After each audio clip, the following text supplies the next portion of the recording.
చెడు చేస్తే నీ మంచి ఎందుకు జ్ఞాపకంలోనికి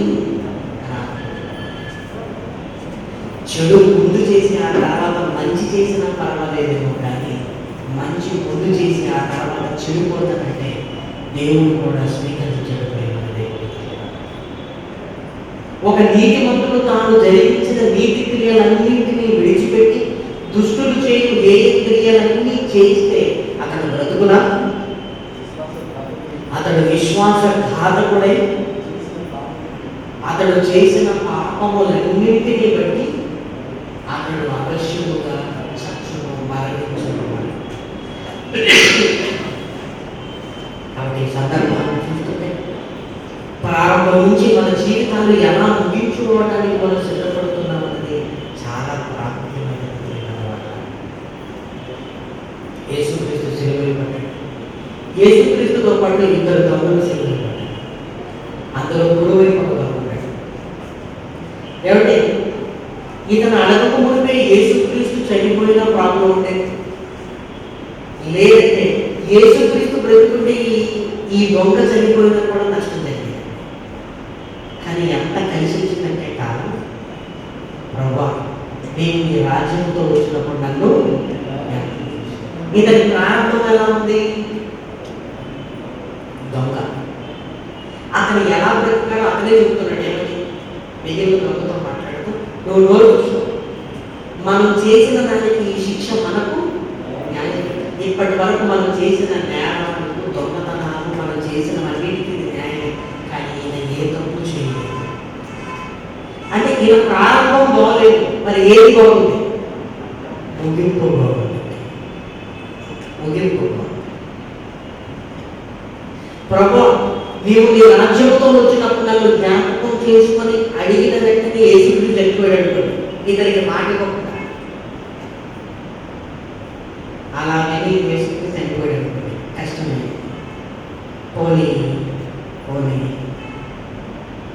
ఇతను అడిగే సమయానికి ఇతనికే చావు వచ్చింది అనుకోండి, యేసుక్రీస్తు బ్రతుకున్నా కష్టం. ఇతను అడిగినప్పుడు యేసుక్రీస్తు విని అప్పటికి చావకపోవడం ఇతను అదృష్టం. అడగటానికి ఇంకా ఇతను చావకపోవడం కూడా ఇతను అదృష్టం. అప్పుడు ఓకే, నువ్వు నాతో కూడా పరదేశంలో. ఇప్పుడు మీరు బాగా ఆలోచించండి. ఇస్కరియోతు యూదా ఎన్ని సంవత్సరాలు యేసుక్రీస్తుతో ఉన్నాడు? దొంగ ఎన్ని సంవత్సరాలు ఉన్నాడు? ఇస్కరియోతు యూదా 3 సంవత్సరాలు ఉన్నాడు, దొంగ 3 గంటలు ఉన్నాడు. 3 సంవత్సరాలు ఉన్నాడు నరకానికి వెళ్తాడు, 3 గంటలు ఉన్నాడు పరలోకానికి వెళ్తాడు. ఎందుకంటే 3 గంటలు ఉన్నవాడికి ప్రారంభం బాగుంది, ముగింపు. 3 సంవత్సరాలు ఉన్నవాడికి ప్రారంభం బాగుంది, ముగింపు బాగలేదు. కానీ 3 గంటలు ఉన్నవాడికి ప్రారంభం బాగలేదు, ముగింపు బాగుంది. అనవసరంగా తొందరపడి మారిపోవాలనిపిస్తుందా? ఈ పాట ముందే చెప్తే ప్రాక్టీస్ కొంచెం లేట్గా తీసుకున్నాను.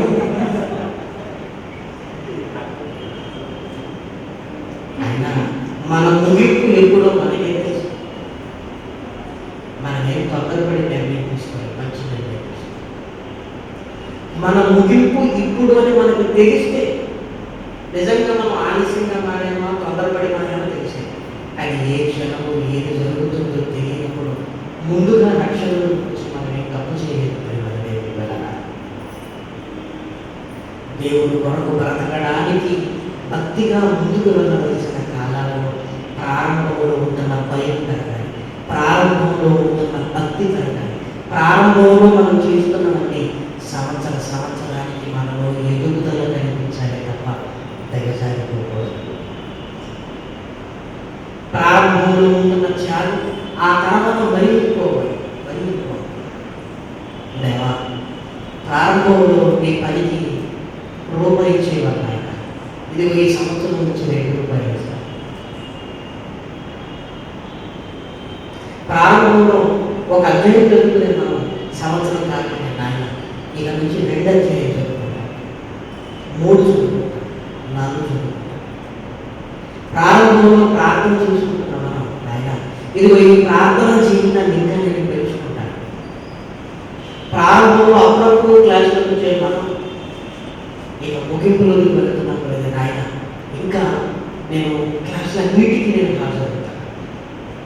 ఎవరైనా మన భక్తి మనకు ఆనందాన్ని కలిగించాలి. మనకి ప్రారంభంలో బాగున్నాను, నా ముగింపులో ఇలా ఎంచుకున్నాను నీకే అనిపిస్తుందంటే నీ జీవితం నీకే నచ్చడం లేదు, ఇక దేవుడికి నచ్చుతుంది. చెప్పు, నీ జీవితం నీకే నచ్చట్లేదు కదా. ఒకసారి బ్యాప్టిజం తీసుకున్న తొలి నాలుగు జ్ఞాపకం తీసుకుంటాను. బాగుంటుంది, చాలా బాగుంటుంది. ఎంత బాగుంటామంటే అప్పుడు అంత బాగుండడం అవసరం లేకపోయినా బాగుంటుంది. అంత బాగుంటుంది.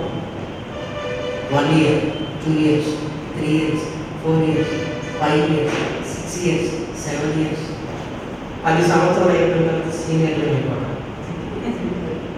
సీనియర్లు అయిపోయి కాలేజీలో అప్పుడప్పుడు వచ్చేవాడు. ఫ్రెషర్స్ అంటే ఏం తెలియదు అది ముందు వస్తారు.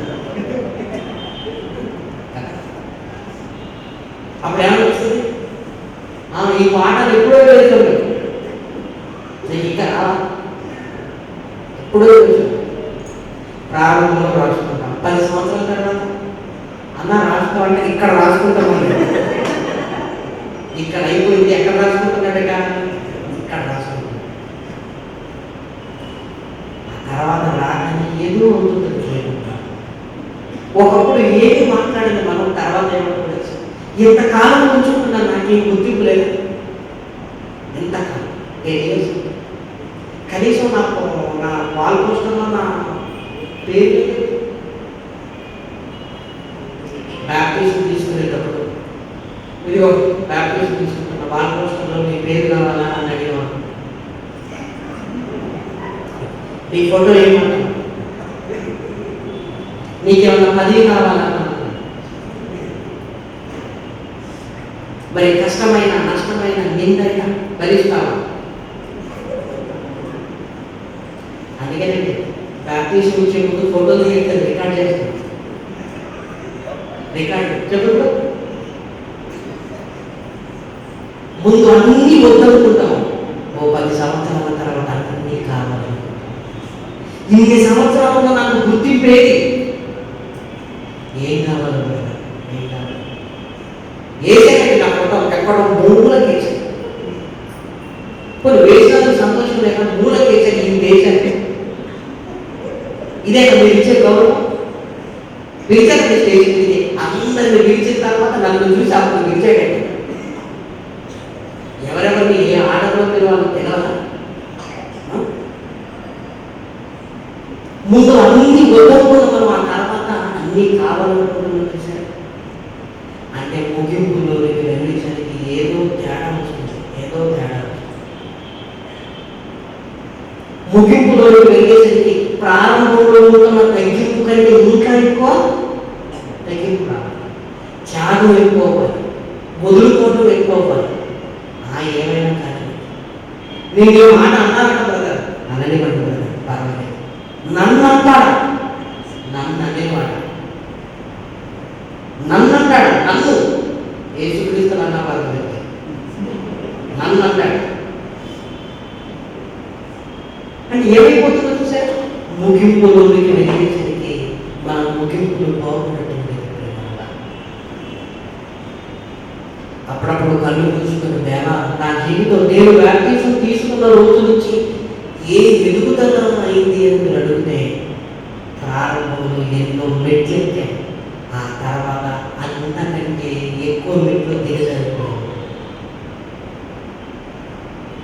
ప్రారంభంలో ఎన్నో మెట్లు ఎక్కుతున్నాం, ఆ తర్వాత మనం ఎక్కిన మెట్లే మళ్ళీ దిగుతూ దిగజారిపోతున్నామంటే ఏమంటే ఈ ముగింపు బాగుండాలని ఈ ప్రారంభం కంటే, కానీ ప్రారంభం బాగుండటం చూసుకుంటున్నాం, ముగింపులో మీకు వెళ్ళేసరికి తేడా వస్తున్నది. అలాగైతే పోగొట్టుకునేది ఇక పరలోకమే. ముగింపులో పోగొట్టుకునేది కేవలం ప్రాణాలే కాదు, పరలోకాలను పోగొట్టుకుంటాం. నీతిమంతులు తన నీతిని విడిచి పాపం చేయి ఏ ప్రియమైన అన్ని చెప్తే అతను బ్రతుకునా బ్రతకడు. విశ్వాసఘాతకుడై అతను చేసిన పాపమును బట్టి తప్పక మరణించును. అతను చేసిన నీతి కార్యములు ఏ మాత్రములు జ్ఞాపకములోనికి ఒకవైపు ఇస్కరియోతు యూద, ఇంకొక వైపు కుడివైపు ఉన్న దొంగ నిలబడ్డాడు అనుకోండి. ఇస్కరియోతు యూద ఎంత వాదించిన ప్రయోజనం ఏమి లేదు. ఆయన నేను ధైర్యాన్ని కలగొట్టాను కదా ప్రభా, వాడికి చేశాను ప్రభా, వాడికే ధైర్యం పెట్టేది అన్నాడు అనుకుంటా. నోరు అన్నాడు. ఎందుకు? నువ్వు నీతిని విడిచిపెట్టావు, ఇతడు పాపాన్ని విడిచిపెట్టావు. నువ్వు నీతిని విడిచిపెట్టావు, ఇది 3 గంటలే ఉన్నాడు. 3 గంటల్లో తన పాపాన్ని విడిచిపెట్టి నీతిమంతుడుగా మారాడు.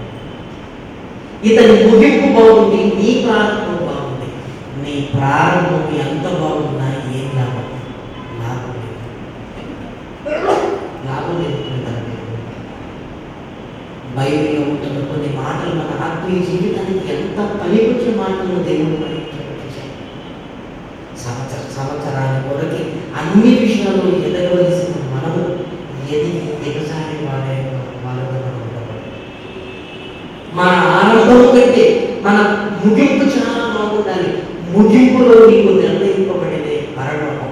రాను రాను భక్తిని పెంచండి, రాను రాను త్యాగాన్ని పెంచండి, రాను రాను తగ్గింపులు పెంచండి, రాను రాను లోబడటాన్ని పెంచండి, రాను రాను ప్రేమను పెంచుకోండి, రాను రాను దేవుని పట్ల భయాన్ని పెంచుకోండి.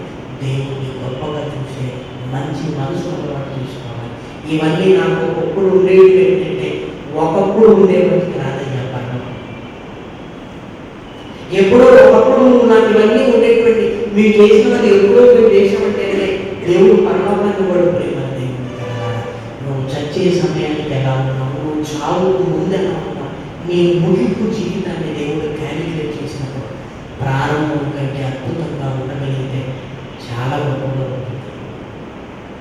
అందుకే మహనీయుడైన యేసుక్రీస్తు మాట్లాడుతున్న మాట చివరి మాట్లాడండి. యోహాను సువార్త 4వ అధ్యాయం 34వ వచనం. 4వ అధ్యాయం 34వ వచనం.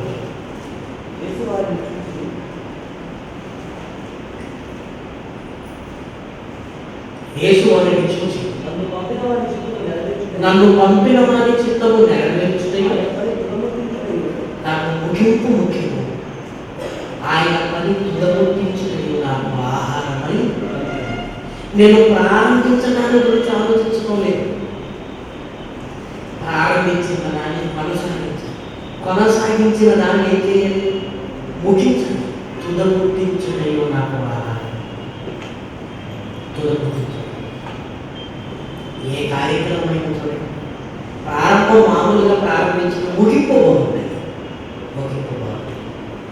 అలాగే మన జీవితాలు కూడా బాగుంటాయి. నీ జీవితాన్ని నువ్వు ఆలోచన చేసుకున్నప్పుడు నీకు సంతోషం కలిగించాలి. మన జీవితం మనకే నచ్చడం లేదంటే దేవుడికి నచ్చే అవకాశం ఏమీ లేదు. ఈ సంవత్సరం కూడా సెప్టెంబర్లో వచ్చేసాం, మహా అంటే అక్టోబర్, నవంబర్, డిసెంబర్, ఇంకొక 3 నెలలు మరొక సంవత్సరం. ఈ సంవత్సరంలో దేవుడి కొరకు ఏం సాధించాం? ఎన్ని మెట్లు ఎక్కాం?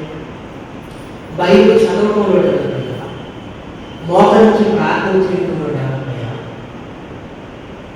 దేవుని చెప్పడంలో డెవలప్ అయ్యా, దేవుని దగ్గరికి రావడంలో డెవలప్ అయ్యా, 10 మందికి చెప్పడంలో డెవలప్ అయ్యా, నిన్ను తగ్గించుకోవడంలో డెవలప్ అయ్యా, దేవుని కొరకు నిందన పడటంలో డెవలప్ అయ్యా. ఎందుకు? ఆ ప్రారంభంలో ఉన్న వాటిని వదిలేస్తున్నాను.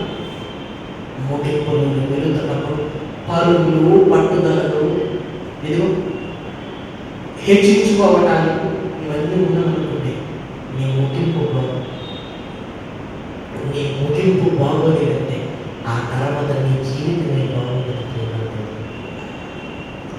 ఒక సొలొమోను గారు దేవుడిని రాసిన మాట, నేను ప్రారంభంలో ఈ చేతులతో యెరూషలేము దేవాలయాన్ని కట్టాను, ఈ చేతులతో నేను దేవతలకు బలిపీఠాన్ని కట్టాను.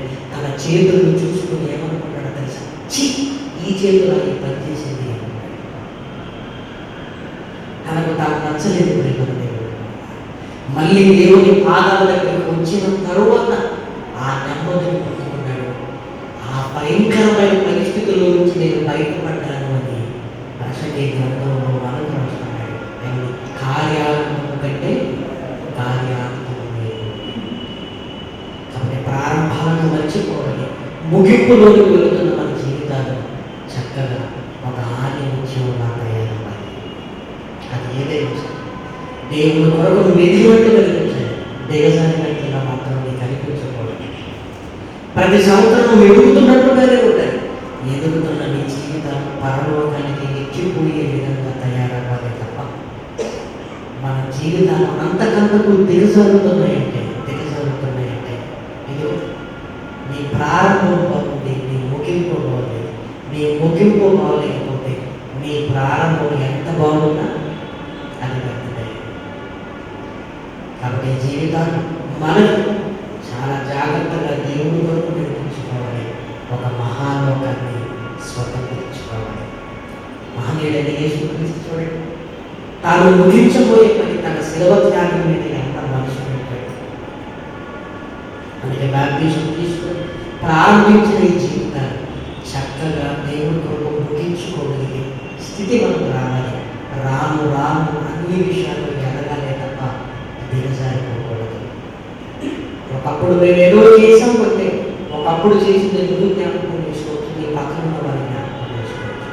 కానీ దేవుడు జ్ఞాపకం చేసుకోవాలి. దేవుడే జ్ఞాపకం చేసుకోకపోతే ఇక మనం ఎన్ని చేసినా ఏం లాభం చెప్పాలి. అందుకే ప్రియమైన దేవుని పిల్లలారా, ఈ మంచి మాటలు మన ఆత్మీయ జీవితంలో ఎదిగి చక్కగా దేవుడి కొరకు బ్రతకాలన్న ఆశలు ఆలోచనలు మనలో పుట్టించాలి. ప్రారంభంలో ఉంటున్న భక్తి కంటే ముగింపులో వెళుతున్న మన జీవితాలలో ఇంకా ఎన్నో మెట్లు ఎదిగినట్టుగా దేవుడికి కలిగించాలి. నీ జీవితం నీకే అనిపించాలి.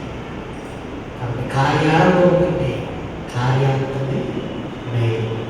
ప్రార్థన చేస్తున్నాను.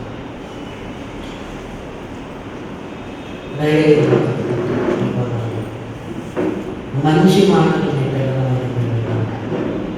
చెప్పిన మేము చెప్పినట్టు విన్నవేంటిగా రాను రాను నేను ఎదగగలిగే భాగ్యాన్ని మా ప్రారంభం కంటే మాకు ముగింపు మరింత గొప్పగా ఉండగలిగే భాగ్యాన్ని ప్రసాదించాలి. సాయంకాలం జరగలేని కూడికలో కూడా మాకు తోడుగా ఉండగలను కూడొచ్చిన మీ పిల్లలందరికీ ఈ మాటలు వారి ఆత్మీయ జీవితంలో ఎదగడానికి వారి హృదయాలలో పెట్టడానికి సాయంకాలం జరుగుతున్న కూడికలు కూడా తోడుగా చక్కగా మీ మహిమాలతో జరిగించగలిగే భాగ్యాన్ని క్రీస్తు నామమున ప్రార్థన అడుగుతున్నాము.